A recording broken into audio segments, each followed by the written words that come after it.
the two of you guys an opportunity to explain, what you guys are doing and whatnot. So tell me your name, where you're from, speak about Occupy the Hood.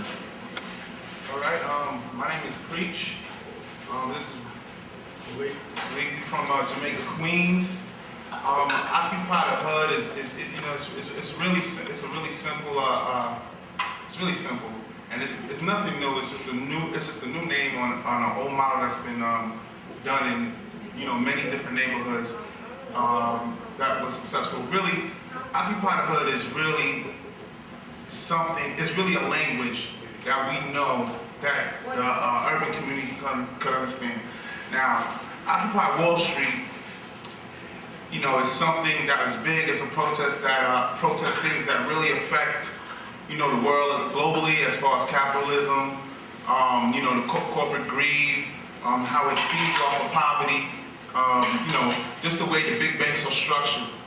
Now, what happened? Occupy Wall Street is a huge protest. It's changing the world. But what we noticed is that there wasn't really a strong Black and Latino presence. And we needed to get that message to get back to the Black and Latino neighborhood, because for some reason, I guess there wasn't a connect to how Occupy Wall Street connected with the urban environment. Now realizing that capitalism is fed off of poverty and profits off a lot of social ills such as violence and the prison rate.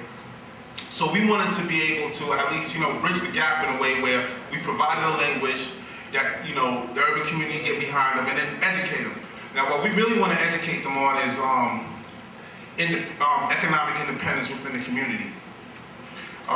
What we mean by that is to educate them on how important it is to support and promote local banks, community banks, where they can invest in these community banks, and these community banks can only invest in businesses that benefit the neighborhood, where they have a say as shareholders and investors in that bank, where they have to have a say in what these, what businesses prop up within their community.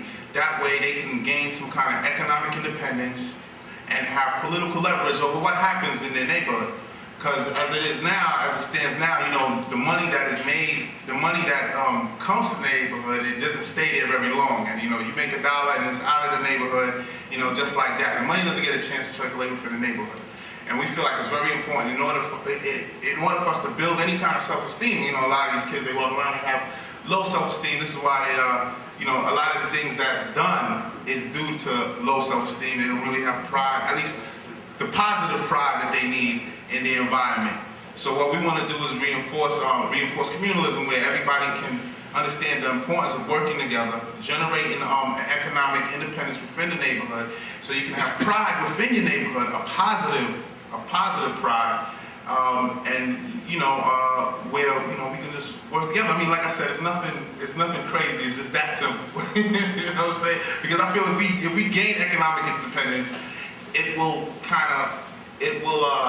heal a lot of the social ills that we do have within the neighborhood. So, Preach, let me ask you, how did you guys wind up getting involved with Occupy Wall Street? How did that connection sort of take place? Believe me, parents, you got a mic. Like week 2, I came down, and the first thing I noticed, like when we go anywhere, wasn't any people that looked like me. Right. So I went home and kind of went hard on my friends on Facebook saying, y'all need to be here. So to have a presence, and at first it took a minute to get people to come down, but the core of Occupy Wall Street kind of noticed I wasn't going away. So what they started to do is funnel all the people that look like me to me. And when my argument has been, if the hood is in the way, the hood is a sleeping giant. The hood's not there. Occupy Wall Street is real. We're the one that's poor. We're the ones that's losing our homes. We're the ones who's been suffering police brutality since day one. Right. So they kind of noticed that my voice was loud in the community, and now they kind of recognize us.